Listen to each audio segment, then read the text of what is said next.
often about being marginalised in some way within British culture, having a different heritage, and, as you mentioned, sometimes a connection to colonial processes.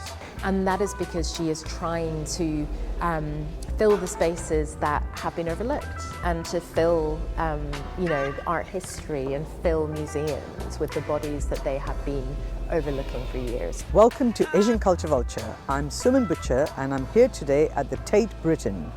We're going to go and look at the work of the 4 shortlisted artists for this year's Turner Prize. It's a very exciting year for the Turner because the prize is going to be 40. The shortlisted nominees this year are Pio Abad, Claudette Johnson, Delaine Le Bas and Jasleen Kaur. Join me as we take a look at the work and talk to the curators.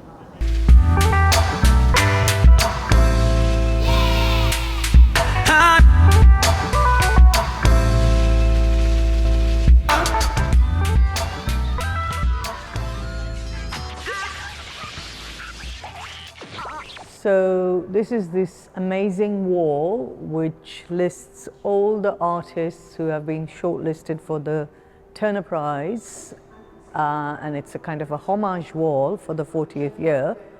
Obviously, as Asian Culture Vulture, I'm scanning the Asian names, and the first Asian person to win the prize was Anish Kapoor in 1991, and he's up there, along with other shortlisted artists, of which Rachel Whiteread was one, and she went to win it in 1993. And then there have been other artists nominated: Zarina Bhimji in 2007, Runa Islam, and now in 2024 we have Jasleen Kaur as one of the 4 nominees, along with Pio Abad, Claudette Johnson and Delaine Le Bas. And we'll have to wait until the 3rd of December to see who the jury thinks is the worthy winner for the Turner Prize of 2024. There are some commonalities, and I think each of them speaks from a first-person point of view, quite autobiographically, about experience that's often about being marginalised in some way within British culture, having a different heritage, and, as you mentioned, sometimes a connection to colonial processes.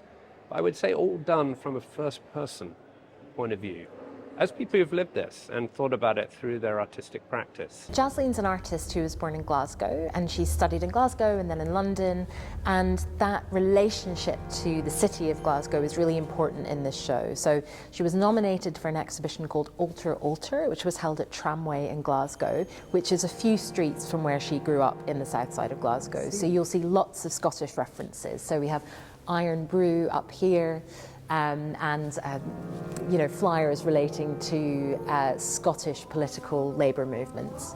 And one of the really interesting things about Jasleen's work is the way in which she works in different layers and different media. So the sound that you're hearing is a 30-minute audio piece. So there's a harmonium on the floor, which she describes as a colonial instrument that was kind of brought to India. So you hear this breathing kind of harmonium coming on and off.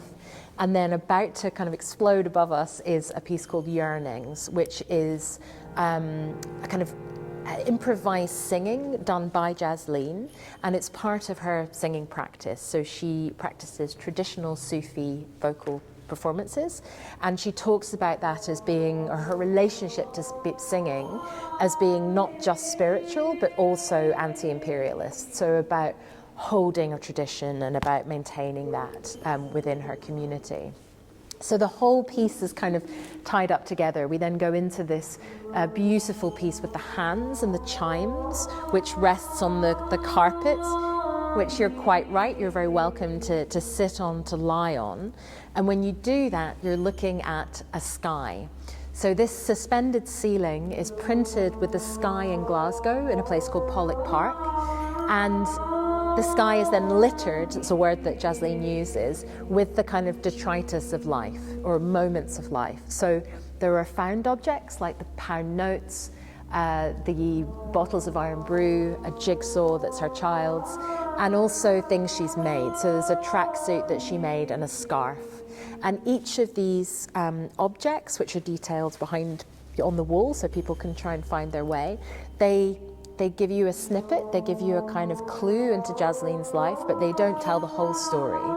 And these notions of family history, of secrets, of memories that you're allowed access to but not fully, go in and out of the show. So the car, which has very politely come on just for us just now, is a work called Sociomobile. So it's a sculpture that she made kind of in thinking about her father, and she talks about the car being her father's migrant desire. So when he moved from India to Glasgow, kind of that being an ambition to have this Ford car. And in it, you can hear at the moment pop songs that play, and they're on a subwoofer, and that's a kind of, you know, nod to her brother, who was really interested in fast cars and subwoofers. So this kind of mixture of different kinds of living, different age ranges, family networks. And the doily is made of cotton, and the doily relates to the migration of Indian people to Britain to work in mills and to work with cotton after the war. So always these layers of broad political and personal family history. I'm just very interested in the doily because it looks like it's one piece, and I'm wondering, did somebody sit and actually... It's one piece. It's one piece? It's amazing. one piece. Wow, who made, can she crochet? Can Jasleen crochet? I'm not sure if she did crochet, but yeah.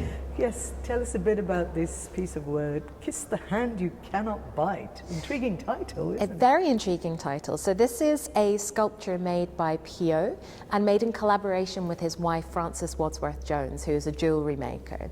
And Pio, all of his work really is about interrogating histories, political histories, social histories, and presenting counter-narratives. This work here is a sculpture kind of inspired by a bracelet worn by Imelda Marcos. And the bracelet is something that Imelda wore, this incredibly lavish piece of jewellery. This is in concrete. So they've taken the small bracelet and they have enlarged it into a concrete sculpture. And the way it's presented is referring to a body lying in state. And that notion of a death or a dying, it relates with this piece to the death of a political regime, the death of a nation, but also the death of the artist's mother. So she very sadly passed away while he was making this exhibition. Oh, this is a very ghostly apparition type of a figure. Yeah, so this is a ghost. This sculpture is called Marley, and it relates to Charles Dickens' A Christmas Carol and to the ghost Marley. This is the first room of an artist called Delaine Le Bas. Delaine is a wonderful artist. My favourite description of her is of being a punk hippie, which I think is kind of fabulous. And you can see the way that she uses materials is very energetic. So the floor is covered in calico that she then painted, well, she dripped on when she was painting the galleries. She was nominated for a show in Secession in Vienna, and they have this Gustav Klimt mural. So this is a kind of, she's taking from those murals in Is the music part of the work as well? Yeah. It's reminding me of like a punk disco. Yes, if you know what I mean. I think she would like that. Yeah. Okay. You know, if you go into the next room, it's very silvery as well. Yeah. But again, you know, there's a more somber side. So her grandmother, her nan, who she was very close to, passed away while she was making the show. Okay. And she said to herself a lot, how do you make art in a time of chaos or a time of trauma? And that trauma can be an emotional thing that's happening or a broader socio-political trauma. And yeah, so the work is in stages and ends with an ascension, a more joyful ending. Yeah, because the colours also change. It goes from like silver, etc., into a bit more red and so on. And pinks. Yeah. Pinks and reds. So interesting, two artists are kind of united by grief in a certain way. I would say they all are. I think through all of the shows there is a sense of loss and a sense of trying to work out where you sit within a lineage of people. Claudette has been working with drawing for a number of years. She was a founding member of the Black British Art Group, and her drawing, while extraordinarily beautiful, she works with gouache, with oil stick, with pencil, with all sorts of things, is a very political practice. So she only paints black people, people of colour. And she predominantly paints black women, but also introduces black men. And that is because she is trying to fill the spaces that have been overlooked, and to fill, art history and fill museums with the bodies that they have been overlooking for years. So a very beautiful, but a strongly political body of work. Pieta is one of the most recent paintings that Claudette's made, and it's a painting on bark cloth, which is quite unusual for her, and the kind of new experimentation. And bark cloth is used to wrap bodies in some places. And the work is inspired, or was made after the shooting or the murder of George Floyd. It's not a portrait of George Floyd, but it represents mothers and sons. The text that runs around it says, "Every mother was called when he called for his mother."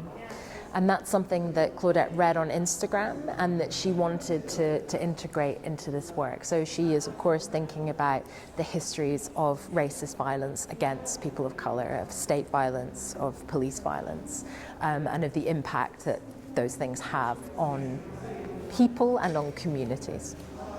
So, Linsey, thank you very much for taking us through the work of these 4 pleasure. shortlisted artists. And obviously there's going to be like one winner and then the rest of the artists will be part of the overall exhibition. When is that happening, and who's your personal favourite?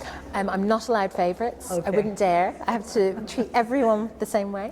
And it's the 3rd of December. So the exhibition is on from tomorrow until the 16th of February at Tate Britain. And then on the 3rd of December, we will have a big prize ceremony where one winner is selected. So it's open to the public and they can come in and... Open now, and yeah, it's a really great chance to see kind of the best of contemporary art now in the UK in one place.